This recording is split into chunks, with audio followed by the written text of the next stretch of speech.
Kom ons word vir 'n oomblik stil. Die klip wat deur die bouers afgekeer is, juis hy het die belangrikste klip in die gebou geword.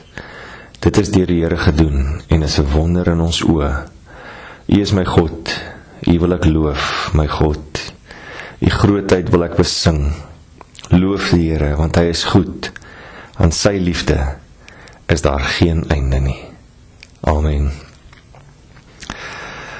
Genade en vrede vir julle van hom wat is en wat was en wat kom, en van die 7 geeste voor sy troon, en van Jesus Christus, die geloofwaardige getuie, die eerste wat uit die dood opgestaan het, die heerser oor die konings van die aarde. Amen. Kom ons loof dan ook so die Here saam met 2 liedere liedboek, lied 215 en 212. Besing die lof van Jesus saam en loof die Here, hy is goed.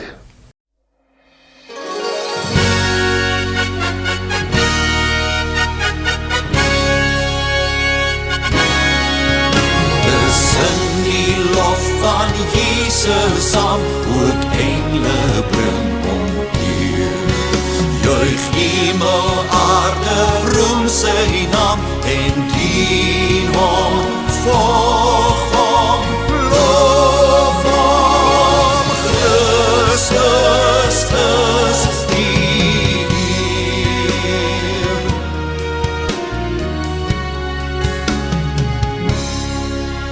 O nageslag van Israel, gee u Messias Heer. Herken hom as Immanuel en soek hom, vind hom, prys hom. Christus is die Heer.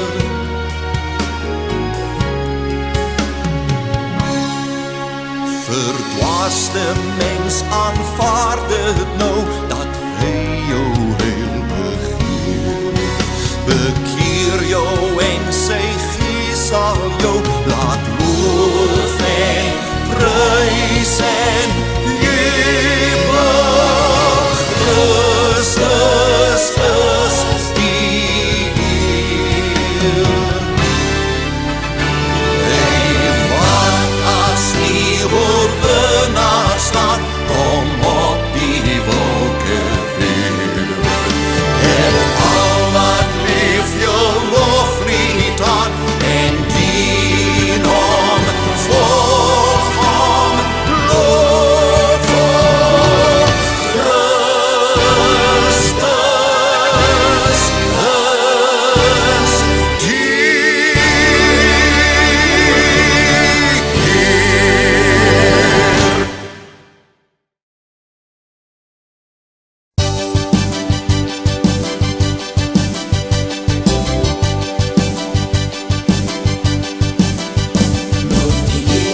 almagtige God, Hemelse Vader, baie dankie vir hierdie wonderlike dag, vir 'n Sondag, wat ons weer so kan stil word, wat ons kan by mekaar wees, waar ons U kan loof. Ja, Here Jesus, U het waarlik opgestaan, en ons is so bly, dat ons elke Sondag, eintlik elke dag, so kan deel wees, van die vreugde. Ja, Here, U het die dood oorwin, en U het vir ons die prys betaal, en al ons sondes daar aan 'n kruis laat vasspyker. Here, mag dit daar bly. Mag ons dit nie weer daar wil afval nie. Mag ons vreugde vind in wat U vir ons gedoen het. Mag ons U altyd loof. Mag ons selfs in hierdie grendeltyd, waar ons by die huis moet bly, waar ons nie veel kan doen nie, Here, kan ons ook so saam met die psalmdigters U nog steeds loof. Ja, Here, mag ons besef dat U die een is wat altyd in beheer bly, dat U die een is wat nog steeds vir ons asem gee. Die feit dat ons na hierdie boodskap kan luister vandag, of kan kyk, Here, dankie dat ons so bevoorreg is om U woord te hê.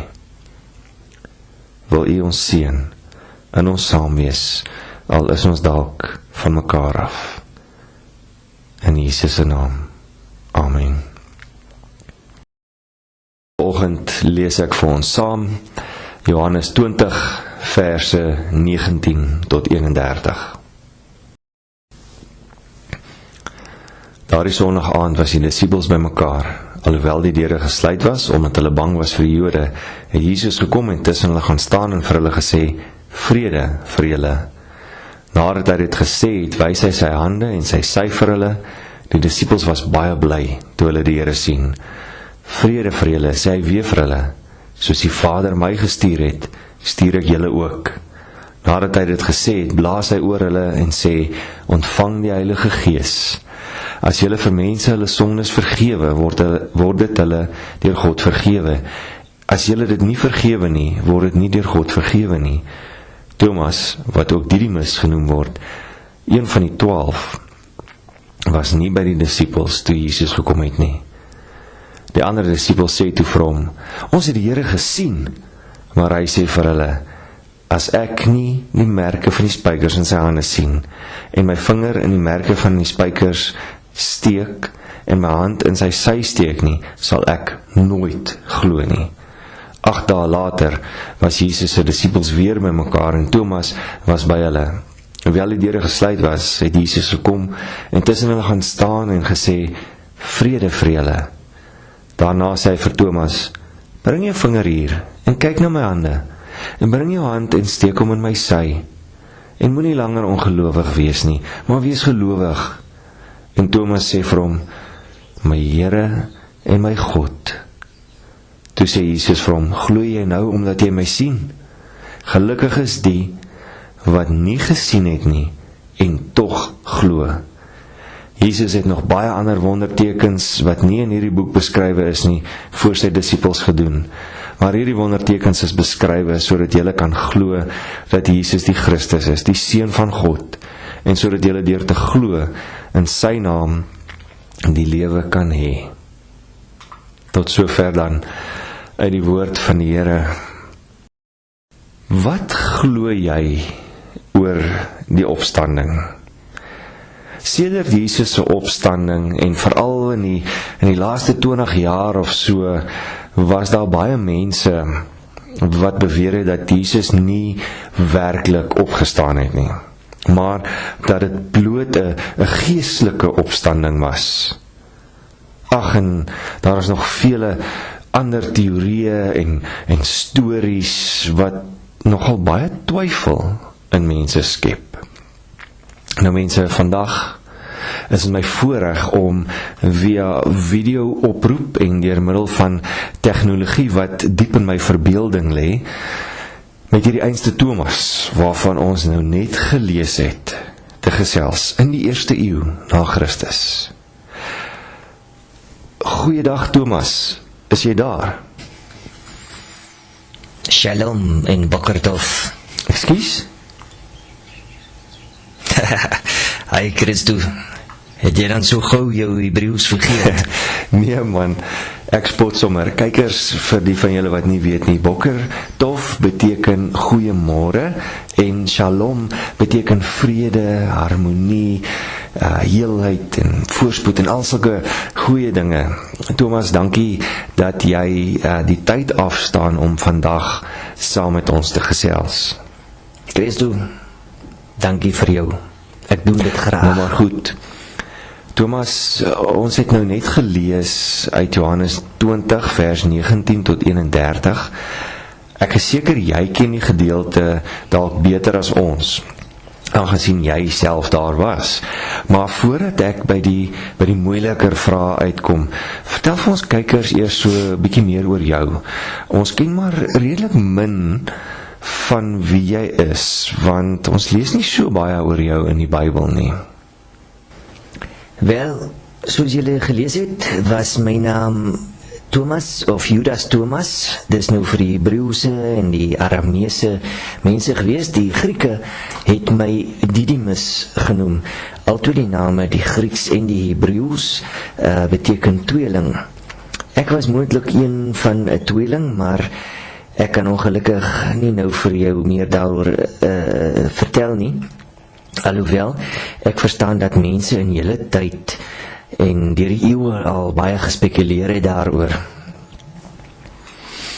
Ja, dit is waar, maar kom ons los dit daar. As ek jou so kyk, kon ek en jy amper 'n tweeling gewees het, nee? Sê vir my, Ja. Thomas, nadat Jesus opgevaar het hemel toe, waarmee het jy jouself besig gehou? Jong, ek het besluit om die evangelie te gaan verkondig in ander lande, en my reis het my geneem na Syrië en Iran en Irak en uiteindelik tot in Indië. Kykers, Thomas kan my nie nou hoor nie, maar volgens historiese gerugte is dit ook in Indië waar Thomas uiteindelik 'n martelsdood gesterf het. Thomas, jammer vir die onderbreking daar. Ja, dit is baie interessant. Ek meen ons almal ken jou as Thomas die ongelowige, of Thomas die twyfelaar, of ongelowige Thomas. Tog het jy ver gereis om die wêreld te vertel van Jesus. Ja, Christo, weet jy, die gedeelte wat jy nou net gelees het ongelukkig vir my daardie titels verwerf, maar dit was nie eintlik die geval nie. As jy net so bietjie vroeër in die evangelie lees, daar in Johannes 11 vers 5 tot 16, dan sal jy sien dat ek bereid was om selfs saam met Jesus te sterf. En in Johannes 14 vers 1 tot 7 is ek die een wat gevra het hoe ons die weg kan ken waarheen Jesus moes gaan. Ongelukkig was ek nie by die eerste byeenkoms daar by die res van die disippels toe Jesus aan hulle verskyn het nie, en sedertdien was ek maar gebrandmerk as 'n twyfelaar, maar ongelowig nooit nie. Ek verstaan. Ek het ook nogal so agtergekom tydens my studies. So wat jy vir my sê is dat jy wel getwyfel het. Maar natuurlik, ek meen ek was daar. Jesus was dood. Hy was in 'n graf neergelê. Die enigste een wat ek gesien het mense uit die dood uit kan opwek, was nou self dood. Ek meen, hoe dan nou? Nou vertel die ander my dat hulle vir Jesus gesien het en dat hy leef. Hoe sou jy optree? Ek moet eerlik wees, Thomas, as ek nie die voordeel van die Bybel en die werk van die Heilige Gees in my lewe gehad het nie, sou ek seker ook getwyfel het. Dit maak tog nie sin nie. As jy sterf, is jou liggaam dood. Die dokters kan jou deesdae dalk net vir so 'n paar ure nadat jy gesterf het weer in die lewe kry, maar na 3 dae onmoontlik. Ek verstaan, Thomas. Kyk, om te twyfel is mos maar natuurlik, dit is mos menslik, of hoe? Dis juist die ding. Om te twyfel oor jouself is menslik. Om te twyfel oor jou eie besluite is menslik. Om te twyfel oor ander mense is menslik. Maar om te twyfel oor Jesus, dit kan nie. Dit kan nie. Maar tog het jy getwyfel. Jou eie woorde was, as ek nie die merke van die spykers in sy hande sien en my vinger in die merke van die spykers steek en my hand in sy sy steek nie, sal ek nooit glo nie. Ek weet, en weet jy hoe erg was dit om vir 8 dae lank deur die ander disippels aangevat te word daaroor. Hoe meer hulle my vertel dat Jesus leef en dat hy daar was, hoe minder wou ek hulle glo. Maar tog wou ek eintlik glo. Maar ek het hom dan nie self gesien nie. Ek wou so graag glo. En gelukkig, na 8 dae, toe sien ek hom. Beskryf daardie dag vir ons. Wel, soos julle gelees het, was ons almal by mekaar gewees toe Jesus weer skielik tussen ons was. Ek meen, die deure was gesluit, die boonste en die onderste deur. Maar skielik was hy daar en was daar vrede. Nog voordat ek iets kon sê, het hy geweet van my twyfel en het hy gesê, ek moet kyk na sy hande wat deurboor is en ek na sy sy waar hulle die spies ingesteek het. Daar was geen twyfel meer in my nie, net vreugde. Hy het waarlik fisies opgestaan. Ek het dit met my eie oë gesien. En daar was so baie wat hom daarna gesien het. Dit is nie 'n storie nie, dit is waar. Maar Thomas, jou woorde daarna laat my nou dink aan wat jy vroeër gesê het, dat jy wel getwyfel het, maar nie regtig ongelowig was nie. Jy het vir Jesus geantwoord, my Here en my God. Dus was jy die eerste een wat erken het dat Jesus Christus God is. Dit is so, maar onthou, ek was daar. Wat die Here daarna vir my gesê het, is net so belangrik. Julle het mos gelees wat hy gesê het. Gelukkig is die wat nie gesien het nie en tog glo. Julle is so verskriklik bevoorreg om die Bybel te hê, om alles te leer oor God se liefde vir ons mense, om te leer oor hoe God nog altyd 'n pad saam met ons almal stap, hoe hy uiteindelik mens geword het om ons te red en te verlos. Ja, ons het vir Jesus gehad en ons het die Ou Testament gehad, maar julle het nou verduideliking en die voordeel van terugkyk na al die gebeure. Verseker, ons is baie bevoorreg om God se woord te hê. Maar Christus, dit help nie, julle het die woord en julle lees dit nie. Of julle lees dit, maar julle verstaan nie en julle gehoorsaam dit nie. Wat bedoel jy, Thomas? Onthou, julle het net verlede week Paasfees gevier. Ja, Vandag is Sondag. Elke Sondag vier ons die opstanding. En as ons die opstanding vier, doen ons dit eintlik elke dag. En daarbij moet ons onthou dat die opstanding nog 'n paar dinge beteken. dat ons ook die ewige lewe het. Ja, maar nog 'n paar dinge.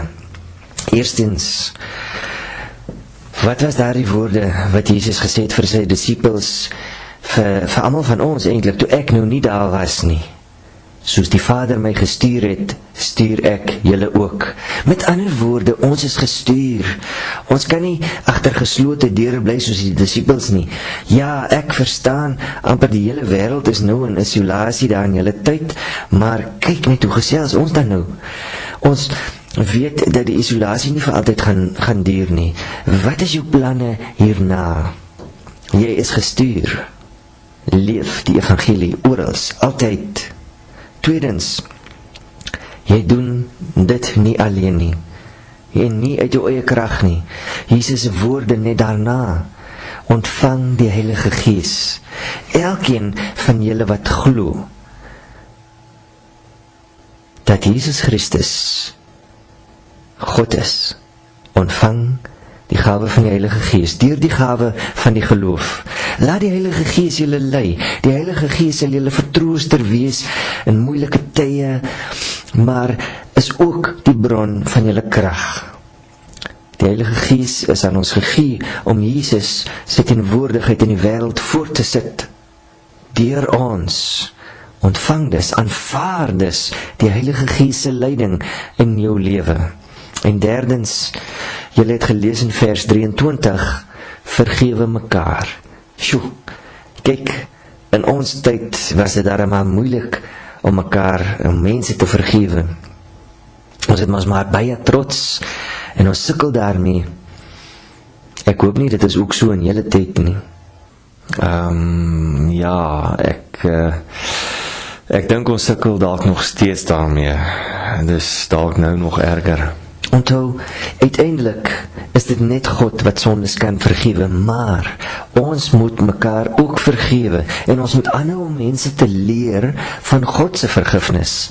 Dit is hoe ons hulle sondes vergewe, deur hulle te leer dat daar altyd by God vergifnis is, vir almal. God se boodskap van hoop en bevryding is bedoel vir almal. Wat hy vir jou gedoen het, kan hy ook doen vir ander. Vertel hulle daarvan, los die verlede se striwelinge en leef as nuwe mense. En dan laastens, onthou my woorde, my Here en my God. Besef dat die opstanding beteken dat ons 'n lewende Here dien. Hy is nie dood nie, hy lewe. Ons mag nie stil bly daaroor nie. Julle gaan baie mense ontmoet wat, soos ek ook het, daaroor sal twyfel. Mense wat bewyse soek, mense wat sê, sien is glo. Weet julle, as ek maar net by daardie eerste keer wat Jesus verskyn het daar was, maar ek was nie. Ek besef ook nou skielik hoe belangrik dit is om nie die samekomste van die gemeente te mis nie. Omdat ek daardie een byeenkoms gemis het, sal ek altyd as 'n twyfelaar en selfs as ongelowig geken word. Maar dis oké. Asseblief mense, leer uit my fout, omdat die ander disippels aangehou het om by my te vertel dat Jesus lewe, omdat hulle aangehou het om vir my te vertel van Jesus se werk in hulle lewens, het ek seker gemaak dat ek nie weer 'n byeenkoms mis nie. En gelukkig was ek daar. Die tweede keer toe Jesus daar is, en het ek 'n persoonlike ontmoeting met Jesus gehad. En Jesus ontmoet nog steeds mense persoonlik. Ek verstaan presies wat jy sê, Thomas. Jy sien, ek glo Jesus leef omdat ek hom ontmoet het. Ek het al so baie in my lewe ervaar dat hy werklik is. Hy het al vir my gewysens in my lewe dat hy werklik is. Ek het die Here ervaar wat lewendig en intiem betrokke is met my lewe. Ek weet waarvan jy praat, Thomas. Baie dankie. En daarmee gaan ek ook vir jou groet, Thomas. Baie sterkte met jou werk en mag die Here jou ryklik seën. Vrede. Dankie. Shalom. Mense, die opstanding daag ons uit met hierdie kragtige opdragte. Ons moet ernstig kyk na die implikasies van die opstanding en ons moet erns maak met hierdie opdragte, soos verduidelik. Ons moet gehoorsaam wees aan Jesus se opdrag as gestuurdes. Ons moet daar wees in die wêreld waar hy ons wil hê. En dit doen ons natuurlik deur die Heilige Gees gelei te word. Ons moet God se vergifnis ook aan mense gaan voorhou. En ons moet Jesus se lewende teenwoordigheid aan die wêreld bekend maak.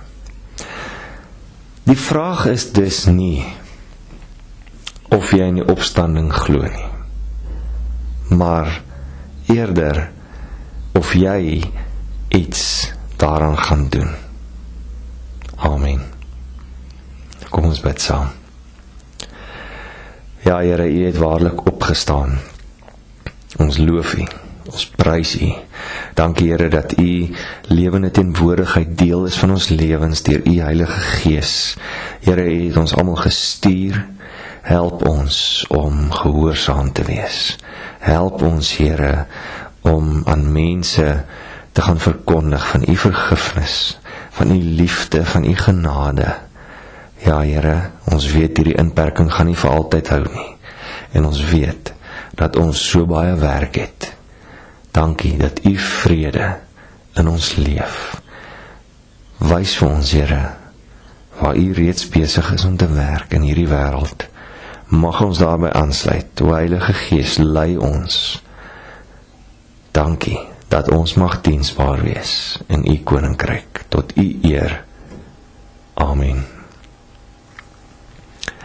Ons gaan afsluit met 'n lied wat ons almal erken, dat ons weet verseker dat Jesus leef.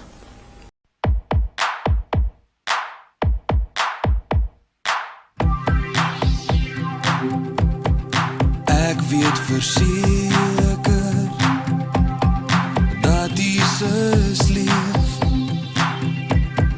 Hy het my sonde uit liefde vergeef. Ek was verlore, maar deur sy bloed is daar nou vrede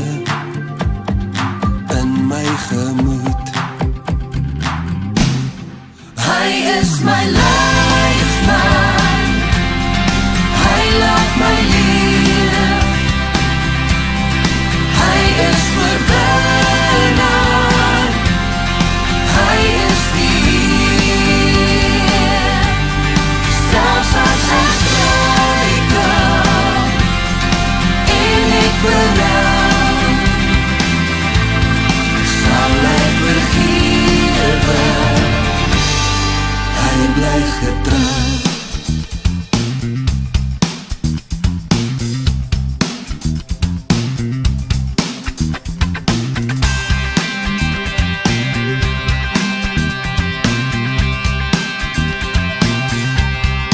Die wat bedruk is, laat hy weer lag. Vir die wat moeg is, gee hy weer krag. Deur sy genade, liefde en trou, sal hy sy kinders ewig behou. Hy is my leefman, hy laat my leef.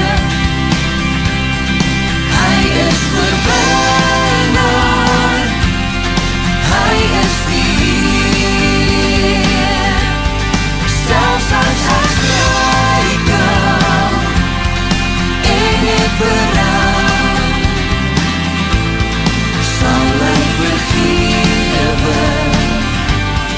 Hy bly getrou.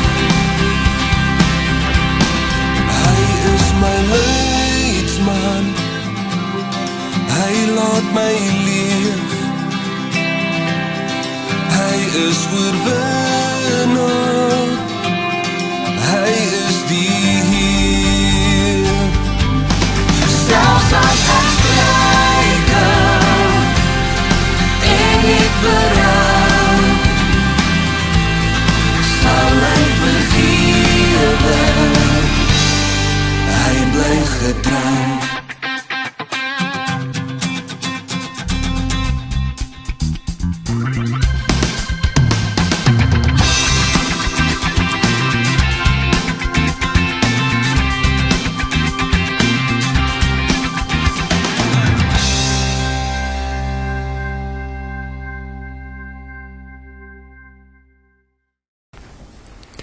Ontvang dan nou die seën van die Here en gaan in sy vrede. Die drie-enige God, Vader, Seun en Heilige Gees, is vir julle die algenoegsame in alles, te alle tye en in alle omstandighede, van nou af tot in ewigheid. Hy sal julle seën en vul met sy lig, sodat julle die lig vir die wêreld kan wees. Amen.